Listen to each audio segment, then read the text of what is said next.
Thanks, everyone. It's great to see all of you. Again, I'm John Furlong. I'm the organizing director at Housing Conservation Coordinators. We are a 45-year-old not-for-profit based in Hell's Kitchen. We work with tenants pretty much as far down as Chelsea and as far north as Harlem, 125th, and sort of points north on the west side. I supervise 2 to 3 tenant organizers that build and organize tenants associations in multifamily buildings. We have a staff of about 9 housing attorneys that do a lot of anti-eviction and eviction prevention work through sort of individual case management and also filing cases on behalf of groups of tenants. I'm here tonight because HCC and the tenant leadership group that we work, the West Side Neighborhood Alliance, are heavily involved in a campaign to renew and strengthen tenant protections that sort of govern rent stabilized buildings, and those are called the rent laws or the Emergency Tenant Protection Act, and those laws expire in June. And rent stabilization, rent regulation covers about a little over 1 million apartments in New York City. And I think pretty much everybody in this room, I hope, knows that there's the link to sort of affordable and deeply affordable housing and homelessness is really strong. I think that people, in fact, I was just reading a piece in the Post, it was either today or yesterday, that I think 40% of people in New York City say they can't afford to live here. Right, and that's not that's not an accident. That doesn't happen just by happenstance. This has been sort of I think a sort of a litany of different factors and situations that we sort of find ourselves in right now. But part of I think part of the reason that we're in this situation is that the rent laws, so the laws that govern rent stabilization, have been weakened probably since the late 90s over time. And that's happened for a variety of reasons, which is probably like a whole another meeting agenda. But really what I want to talk to you about is our work over the next few months. So again, as I said, the rent laws expire in June.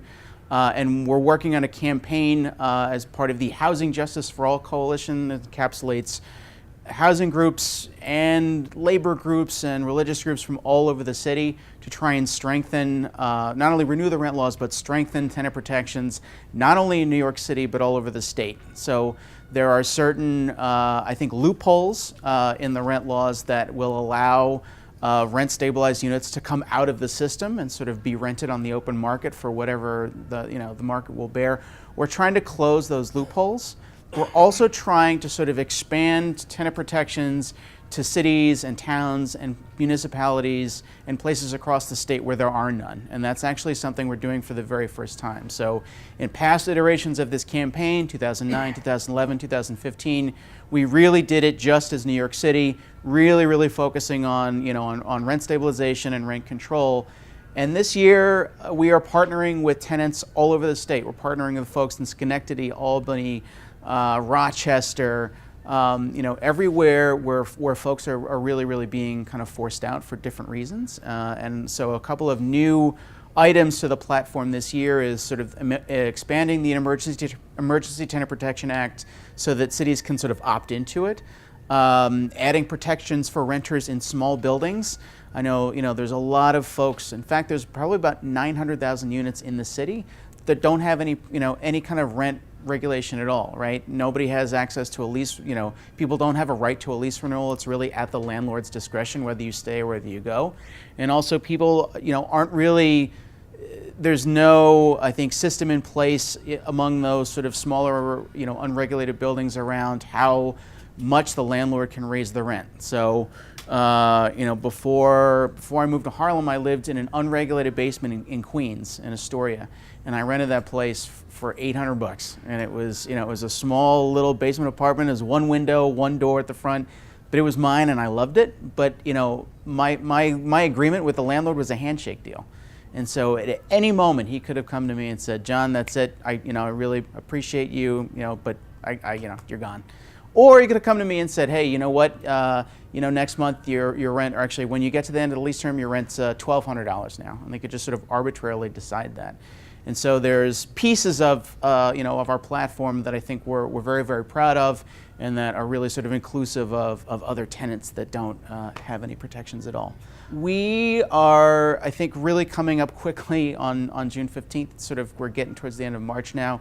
We've got a couple really, really big actions and big mobilizations that are going to be coming up in April and May. I've got flyers here, and I can leave them either at this table or in the back. But there's going to be a big rally on Thursday, April 11th. That's uptown in Harlem. We're going to start at Abyssinian Baptist Church, and then we're going to march to the State Office Building. And we're also going to be having, the fourth Thursday of every month, the West Side Neighborhood Alliance has its general meeting. This is where we just sort of come together. These are building leaders, tenant association presidents from across the West Side come together. We do, talk about the platform, talk about the campaign, but also do skill building exercises around understanding your rights as a renter, understanding your rights as a tenant, doing some skill building around how to talk to people about this stuff. How to find out if somebody's rent stabilized or not, how to talk to people about their housing situations, and it's a really great space, and we really, I think, have had a good time and learned a lot so far from each other. So that's this next flyer is just announcing the next general meeting, which is coming up on March 28th. But we're calling it universal rent control as a way to talk about this sort of very broadly based set of ideas that will offer rent protections for people all over the state, not just for rent stabilized folks or rent control folks. And if you, just as sort of an ending note or even a side note, if you scan the internet, the housing debate that we're having right here in the state, this is not, this is now starting to sort of spill over into other, parts of the country. Yeah, so Oregon just passed a statewide rent cap. And I don't know how Oregon beat us, but they did. So, and this push by renters who are paying too much and have had enough has come from California, Chicago, specific law, Los Angeles. There was a ballot initiative about rent control and rent protections. So it really, I know we oftentimes think that we are unique and special here in New York. We're not. Really, the burden of paying for housing is really, really starting to become a national problem, and especially as kind of big corporations like BlackRock own more and more and more of the rental stock. It's getting bad out there, folks. The water that we're swimming in right now is that we're building housing. We're building housing as a system of wealth extraction rather than building housing for people to live in homes, right? So the stuff that you see that's new and flashy and comes online, who can live there? I can't live there. And then when we build affordable units within a building, you have 60 units and 60,000 people are applying for those 60 units, and the vast majority of New Yorkers can't even afford the affordable stuff. There was a bill passed that guarantees the right to tenants to an attorney in housing court. It's called the right to counsel, or actually it's called universal access, because they don't like right to counsel. They don't like using that particular term. But that was a city council bill that was passed not last summer, but the summer before that. It's getting rolled out in 5 new zip codes every year. So they're talking about maybe a 3 to 5 year rollout, and they started rolling out right to counsel in zip codes where evictions are highest, right? So they focused on, I think they're actually in my neighborhood in Harlem, they were in central Brooklyn. This is just really hot spots where tenants really, really, and this gentleman makes a great point, right? If you've ever been to housing court, it's a mess.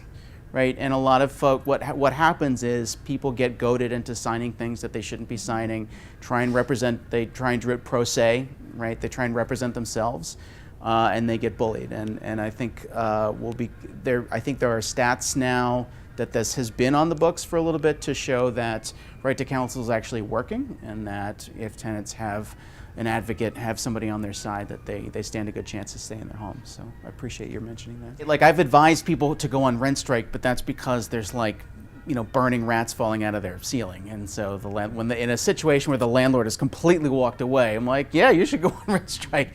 And in that situations, I think, years and years ago when the city was much, much different and it looked and felt a lot different, people did that, right? They collectively took ownership of their building, right? And they formed a co-op, They formed, it's called a limited equity co-op. It's an HDFC.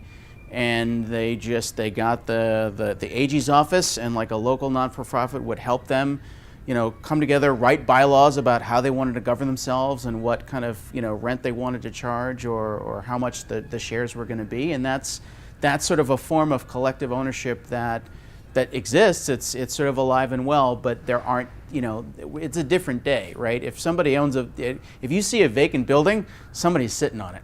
Anyway, I really appreciate you guys letting me come and speak at this meeting, and thank you to John, and yeah, appreciate it.